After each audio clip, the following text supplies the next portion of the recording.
Today, let's talk about something everyone will agree is important, and that is defending. In particular, we're going to focus on making saves and the important tips and advice to consider when getting in a position to make a save. Let's start off by saying, defending is hard. It's high pressure and almost any mistake, however small, will probably result in conceding a goal. There's basically very little room for errors. That being said, hopefully this video should provide some tips and advice that going forward, defending becomes a calm and confident experience and not just a panic fest. Let's begin. As usual, the video will be broken down into multiple points. These are ball over boost, patience, trusting teammates, making efficient saves, recoveries, and awareness. Let's go.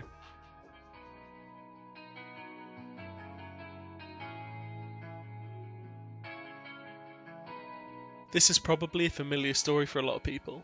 Prioritising boost over the ball is a very common mistake that leads to so many unnecessary goals being conceded. In reality, with proper rotations and keeping some momentum, with just 12 boost it's possible to reach nearly every part of the goal and make a save. A lot more possible than having 100 boost and being in the corner, anyway. Just make sure to rotate through the back post, try to get some momentum and maybe go onto the backboard if it looks like the shot might be going to the top corner. And remember, above all else, ball over boost.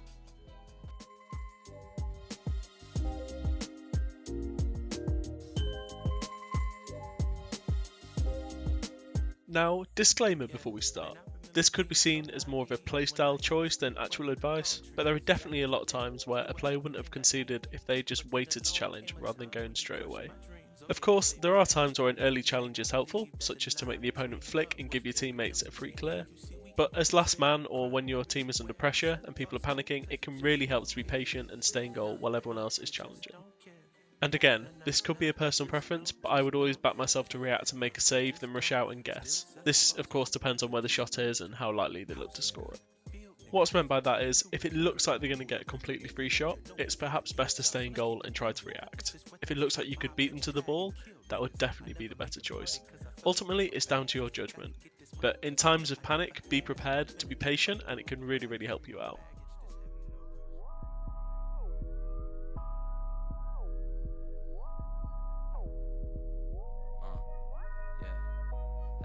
Now, before we start, yes, this might be difficult at a low rank where people are more inconsistent and prone to missing, but it's still important to trust your teammates. If the ball is going straight at them, don't double commit. Trust them to hit it, but also be aware that, just like everyone does from time to time, they could miss it. So unless it's a super free clear, be in a position to cover them should they make that mistake. It will definitely result in the odd goal being conceded, but probably fewer than usual, and it might also lead to some being scored. After all, everyone is in that lobby for a reason, and everyone is a capable player. Also, by allowing your teammates to play and showing trust, they might be less inclined to be toxic if you miss the ball yourself. Of course, there will still going to be times where double commits happen. If you're solo queuing or if the team's under a lot of pressure, it could lead to it, but by following this tip, these occasions should be minimised.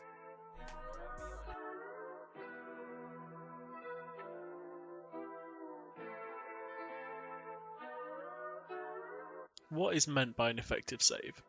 Well, it's one thing to make a save, but it's another thing entirely to make sure that the save doesn't lead straight into another shot or goal. So how do we make our save effective? Firstly, it's important not to double commit, so if it's not your ball to challenge your save, leave it and let your teammate go for it and just be prepared to follow up afterwards. Secondly, and this is for when it is your turn to challenge, it's important to think about where the ball will end up after the save, because there's no point making the save if the ball is going to end up right back in front of your goal and lead to another scoring chance anyway. So, when making a save, try to send the ball somewhere where the opponents can't follow it up easily and get another shot or more pressure. Ideally to where someone on the team can follow it and get the next hit, or downfield into space or to one of your corners. Basically somewhere safe. Again, as always, this won't always be possible due to a good shot or a lack of boost, but that's when it becomes important to remember all the other tips such as recoveries, positioning and trusting the team.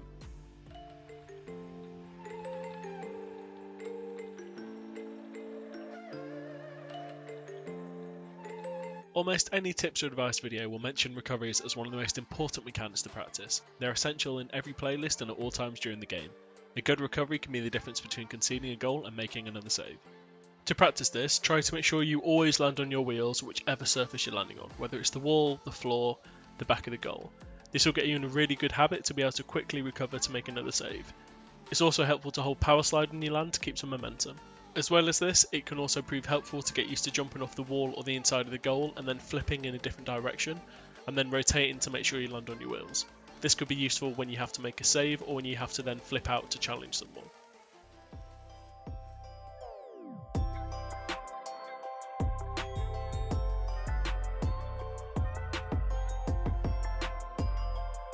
Everyone loves to boom the ball. It's incredibly satisfying and can be a really good way to buy a team some time to get some boost and reorganise after being under pressure, and you could even get a goal from it. So, how do we get a big clear? Well, generally speaking, you want to hit the ball just after it's bounced on the floor.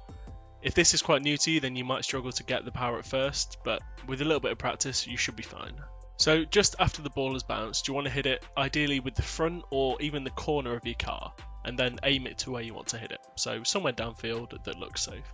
If you're struggling to find a way to practice this, I'll quickly show on the screen a training drill that I use. You basically hit the ball off the wall in free play, wait for it to bounce, and then try and hit it on the second bounce off the wall again.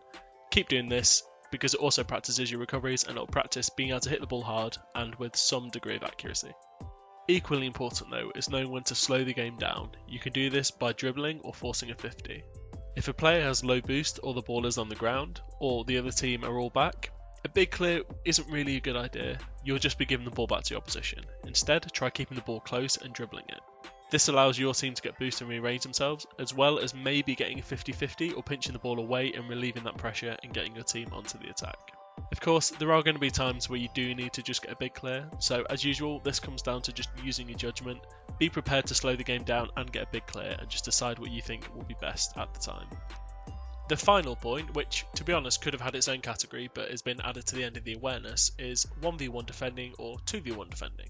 Now let's start with 2v1 defending. In my personal opinion, if I've ever left my teammate in a 2v1 situation, I would never expect them to make the save. It's a bonus if they do, but I would never get toxic or angry if they didn't save it, because realistically I've left them in a really unfavourable position and the odds are greatly stacked against them to do anything about it. That being said, there are things you can do, and this applies in both 2v1s and 1v1s. So if and when you do find yourself in a 2v1, then you just got to be careful and watch out for the bump. Most teams will go for a bump with one player and then a shot with the other, or they'll pass it or they'll try and flick it. So just try and be aware of that. Likewise, if you're in a 1v1, be aware that they could just try and flick you or bump you.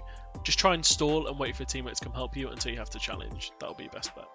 And the way you do this is by a technique called shadow defending. I'm sure you'll have heard of this before. It's an incredibly common thing, and there's a lot of really good videos about it. But essentially, you stay far enough away from your opponent that if he flicks you can save it, but not so far away that they can make a bad touch and get away with it. You're basically trying to be in the perfect place to challenge, whilst also mimicking what they're doing, staying at the back post side of the goal so that if they shoot you can cover the whole goal. As I say, it's really a stalling tactic in 2v1, but in 1v1 you do it to wait for them to make a mistake or until you have to challenge. So it applies to both. It's a very useful technique to learn. If you're not familiar with it, I'm happy to make a video. But there are plenty of videos out there. And there we are. I hope you enjoyed the video. I hope you found it useful. If you did or if you didn't, please let me know in the comments below. I'm always looking to improve. I know that I'm far from perfect, but I like to believe I'm headed in the right direction. That being said, I hope everyone has a wonderful Christmas or festive period if you don't celebrate it, and I will see you in the next video.